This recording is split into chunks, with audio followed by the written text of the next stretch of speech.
राधे राधे दोस्तों, जय माता दी। आप सभी भक्तजनों को फाल्गुन पूर्णिमा की ढेर सारी शुभकामनाएं। आज है पूर्णिमा और माना जाता है कि विष्णु भगवान के अगर सहस्त्र नाम का जाप कर लिया जाए, दिन में एक बार भी अगर जाप कर लिया जाए तो जीवन में कोई भी कठिनाई शेष नहीं होती और बहुत ही लाभ मिलते हैं। माना जाता है कि कोई भी बिगड़े कार्य अगर आपके नहीं बन रहे हैं तो विष्णु सहस्त्र नाम का अगर एक बार जाप करते हैं तो आपके जीवन में जो भी कठिनाई है वो कट जाती है। अगर आप आज के दिन विष्णु सहस्त्र नाम का जाप करना चाहते हैं या फिर होली के दिन जाप करना चाहते हैं तो इस वीडियो को पूरा देख लीजिएगा, जिससे संपूर्ण जानकारी आपको प्राप्त हो सके। तो आइए जानते हैं कि विष्णु सहस्त्र नाम का जाप कैसे करना है।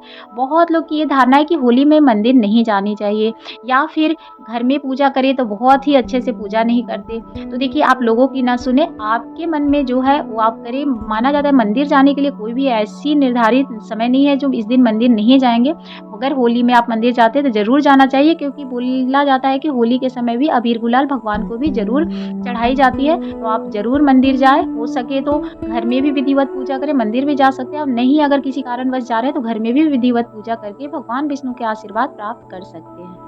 ये जान लेते हैं कि विष्णु सहस्त्र नामों का जाप हमें करना कैसे है जिससे हमें लाभ प्राप्त हो। तो देखिए, सबसे पहले तो विष्णु सहस्त्र नाम का पाठ अगर आप कर रहे हैं ना तो मन को पूरी तरह से शांत रखना है। इससे माना भी जाता है कि भय और तनाव जो है ना आपके मस्तिष्क में वो समाप्त हो जाती है। इससे कई बीमारियां ठीक होती है और इससे माना भी ये भी जाता है कि जीवन में जितनी भी परेशानियां शेष चल रही है वो सब धीरे धीरे समाप्त होके धन की अगर कोई भी आपकी समस्या है, अगर घर में मान लीजिए लक्ष्मी नहीं टिकती है तो माँ लक्ष्मी की भी कृपा उस घर में होने लगती है जहाँ पे विष्णु सहस्त्र नामों का जाप किया जाता है। क्योंकि माँ लक्ष्मी तो हमेशा श्री हरि विष्णु के साथ ही रहती है, तो उनके घर में माँ लक्ष्मी की कृपा अपने आप होने लगती है। तो हमेशा से आप यही ध्यान रखें कि विष्णु सहस्त्र नाम अगर आप जाप कर रहे हैं तो पूरी तरह से मन लगा के ही करें। घर में कोई ऐसा स्थान निर्धारित करें जहाँ पे आप बैठ के विष्णु भगवान के नामों का जाप कर सकें और मन भी शांत रहे, आपकी मन विचलित बिल्कुल भी ना हो। इससे बहुत सारे ग्रहों से भी छुटकारा मिलती है। आपके जो नक्षत्र अगर मान लीजिए उल्टे पड़े हुए हैं तो वो भी ठीक हो जाते हैं। तो मन को हमेशा नियंत्रित करके ही करें। बृहस्पतिवार के दिन से भी आप आरंभ कर सकते हैं, नहीं तो किसी भी दिन से आरंभ कर सकते हैं, इसमें कोई भी समस्या नहीं है। अगर आपकी मान लीजिए कहा जाता है विष्णु सहस्त्र का नाम अगर हम जाप कर लेते हैं ना, दिन में अगर एक बार करते हैं या फिर प्रतिदिन भी करते हैं ना, तो कहा जाता है कि बृहस्पतिवार की अगर आपकी पीड़ा है, अगर ग्रह जो है उल्टी चल रही है वो भी सही हो जाती है। बुध से जुड़ी समस्या भी माना जाता है कि पूरी तरह से टल जाती है। तो कोई भी अगर आपको ग्रहों से ऐसी दिक्कत है, जो गुरु या बुध से कोई भी पीड़ा हो रही है, तो ग्रह शांत होते हैं। कुंडली में भी माना जाता है कि 6, 7 या 12 जो स्थान होती है ना जिससे समस्या हो रही है वो भी धीरे धीरे समाप्त हो जाती है। तो भगवान के नाम से लाभ ही प्राप्त होते हैं, कभी भी इससे कोई भी हानि नहीं होती है। तो भगवान के नाम जपने के लिए आप नियम निर्धारित कर ले, उनके नामों का जाप आप अपने मन से कर सकते हैं। इससे कोई भी आपको कठिनाई नहीं होगी।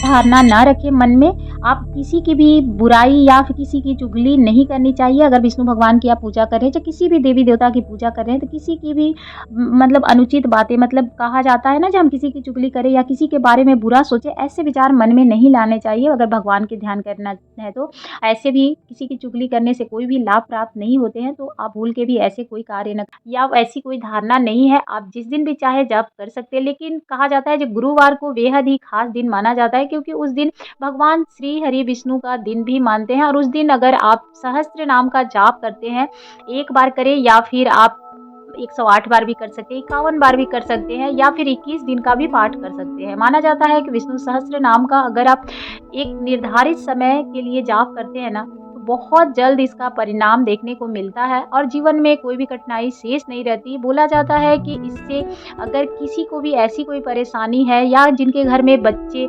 नहीं हो रहे हैं, उनकी भी मनोकामना बहुत जल्द पूरी हो जाती है। तो अगर आप विष्णु सहस्त्र नाम का जाप करना चाहते हैं तो आप आज से भी आरंभ कर सकते हैं। और विष्णु सहस्त्र नाम जाप करने के लिए आप गुरुवार का भी व्रत रख के आप आरंभ कर सकते हैं। नहीं तो सबसे जो शुभ समय होता है ना, सुबह का ब्रह्म मेला जो होता है उसमें शांति रहती है। तो जब भी आप विष्णु सहस्त्र सहस्त्र नाम का जाप करें, सुबह या शाम में कर सकते हैं और एक ऐसा स्थान निर्धारित करें जहाँ पे हमेशा शांत हो और आपका मन भी शांत होना चाहिए, तभी आपके फल प्राप्त होते हैं। पता है कि गुरुवार को अगर विष्णु सहस्त्र नाम का पाठ अगर करते हैं ना, तो अपार सफलता की भी कामना अगर मन में होती है तो वो भी पूरी हो जाती है और पूरे नियम से करना चाहिए। गुरुवार के दिन विष्णु सहस्त्र नाम का पाठ बेहद शुभ माना जाता है। तो इस पाठ को भगवान विष्णु को समर्पित है और उन्हें अगर आप प्रसन्न करना चाहते हैं, चाहे उनका आप कृपा अपने ऊपर प्राप्त करना चाहते हैं, आपके जीवन में कठिनाइयाँ हैं तो आप उसके लिए अगर सहस्त्र नाम का जाप करना चाहते हैं ना, तो वो भी आपकी पूरी हो जाएगी। बस थोड़ी सी नियम आप रखिएगा।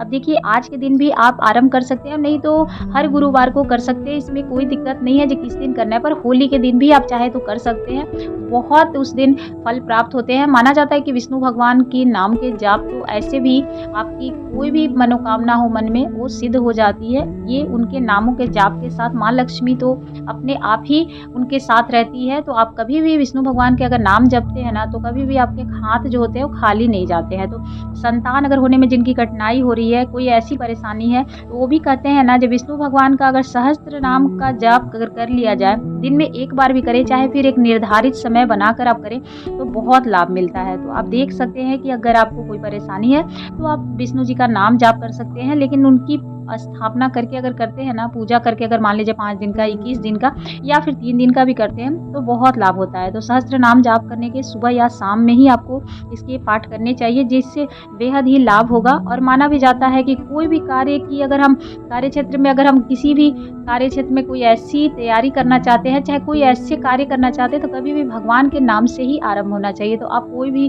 भगवान का नाम, जिन भी भगवान या कि जिन भी देवी देवता की आप आराधना करते हैं, उनका ध्यान करके ही पाठ करनी चाहिए। तो आप कर सकते हैं, उसमें आपकी प्रगति होगी, लाभ ही होगा। आपका भाग्य भी मतलब कहा जाता है, जो निर्धारित अगर समय से अगर पूजा रखी जाए, की जाए, तो हमेशा जीवन में सफलता प्राप्त हो जाती है। तो विष्णु सहस्त्र नाम पढ़ने के यही एक मूल समय है जो आप जान सकते हैं कि कैसे करना है। ऐसे भी देखिए, विष्णु सहस्त्र नाम का पाठ करने से पहले अपने मन को आपको पवित्र करना होगा। इसका पाठ अगर गुरुवार को कर रहे हैं तो कोई दिक्कत नहीं है। अगर गुरुवार को किसी कारणवश नहीं भी कर पा रहे हैं, तो किसी भी दिन आप सुबह शाम कर सकते हैं, लेकिन आपको सबसे पहले अपना मन को पवित्र करना होगा। एक पवित्र स्थान आप निर्धारित करें जहाँ पे आप बैठ के आपको पाठ करनी है, आरंभ करना चाहते हैं। उस दिन आप सुबह में अगर करना चाहते हैं तो सबसे पहले आप स्वच्छ हो, स्नान करके एक स्थान निर्धारित करें। अगर पूजा के स्थान पर आपकी शांति बनी रहती है तो वहाँ पे भी बैठ के कर सकते हैं, नहीं तो मान लीजिए जहाँ पे आपके घर के एक ऐसी जगह होगी जहाँ शांति हो, वहीं बैठ के पाठ करनी है, क्योंकि मन आपका विचलित नहीं होना चाहिए। मन में कुछ और ध्यान, मतलब होता नहीं है जो मेरे मन में कुछ और चल रहा है और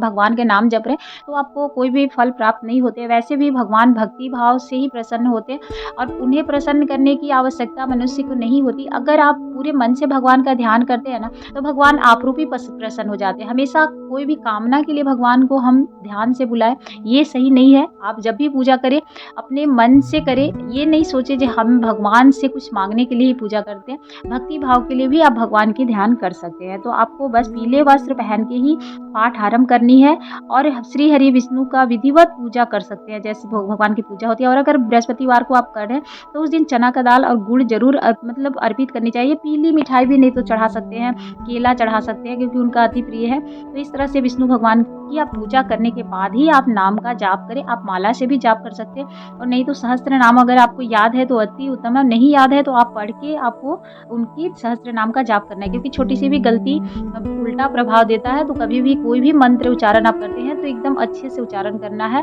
और देख के ही पढ़े तो उससे ज़्यादा आपको उत्तम फल की प्राप्ति होगी। ऐसे तो माना जाता है कि कितना भी याद रहेगा, थोड़ी सी त्रुटि हो जाती है, कर सकते हैं। और भगवान विष्णु की कृपा अपने ऊपर प्राप्त कर सकते हैं। भक्ति भाव से उनकी आराधना करें। कोई भी देवी देवता का अगर नाम जपते हैं ना, तो मन से कीजिए। कोई कामना हेतु उनके नामों का आप अगर जाप करते हैं तो उल्टे भी प्रभाव पड़ते हैं। भगवान भी जानते हैं कि भक्त सिर्फ हमें तभी याद करते हैं जब वो उन्हें कुछ चाहिए हमसे, तभी। ऐसा नहीं है, कभी कभी भगवान के नाम जो होते हैं ना, वो खुद से भी जपने चाहिए, भक्ति भाव के लिए जपने चाहिए, ना कि हमेशा अपनी कामना के लिए भगवान का नाम हमें नहीं जपना चाहिए। इतना जरूर याद रखिएगा, और भक्ति भाव से ही जपे। जिन भी भगवान या जिन भी देवी देवता में आपकी ध्यान लगती है, उनकी ध्यान जरूर करें। दिन में हो सके तो 10 मिनट 5 मिनट, लेकिन देवी देवता के नामों का जाप जरूर करना चाहिए। जिन भी देवी देवता आपको मतलब जिनकी पूजा करने से आपको मन की शांति मिलती है, उनकी पूजा अवश्य करें। आप सभी को फिर से होली की ढेर सारी शुभकामनाएँ। अगर आपको हमारी जानकारी थोड़ी-सी भी अच्छी लगती हो तो एक लाइक ज़रूर कीजिएगा। धन्यवाद। जय माता दी। आप सभी के जीवन में ढेर सारी खुशियाँ बरकरार रहें।